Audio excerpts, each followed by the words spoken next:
Publicisti Afrim Mustafa vitin e kaluar ka shkruar një monografi për dëshmorët e rënë në 3 luftat e fundit, nga viti 1997 deri më 2002.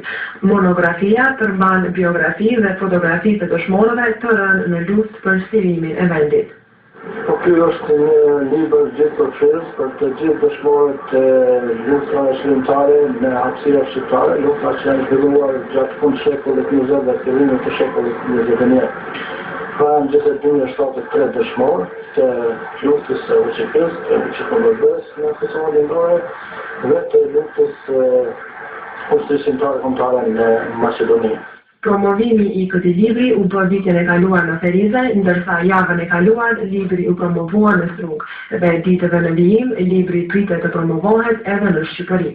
Vazhdojmë promovimet e tjera edhe në Tiranë, gjatë muajve në vazhdim, por edhe në Shkup, e pastaj prapë në Prishtinë.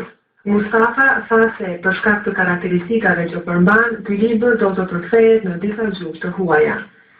Në vazhdim të këtij projekti, pra është synimi për përkthtimin e librit në disa gjuhë botërore, si në anglisht, në gjermanisht, në frëngjisht, në arabisht, por edhe në kroatisht, spanisht dhe serbisht. Kjo për shkak të specifikacionit të këtij libri, dhe për shkak se është fare libër, vetmi i cili përfshin për herë të parë të gjithë dëshmorët në 3 luftat shkrimtare. Në botimin e këtij libri, përveç Afrim Mustafës si autor, libri ka një staf prej 80 personave dhe personaliteteve të cilët dan kontributin e tyre në mbledhjen e fakteve dhe plasimin e tyre. Që është ekip personës, e kanë përfshirë personalitete të ndryshme, bakës të jetës publike e institucionale, ish komandant, ish udhëheqës të luftave shkrimtare, por edhe rezultatë të ndryshme dhe akademik përfaqësues nga Akademia e Shkencave të Republikës së Kosovës.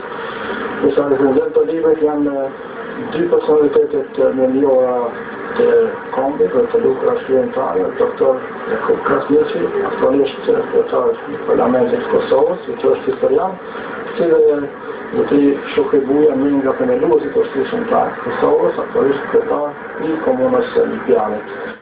Për të publikuar, ky libër u mbështet financiarisht nga disa komuna të Kosovës.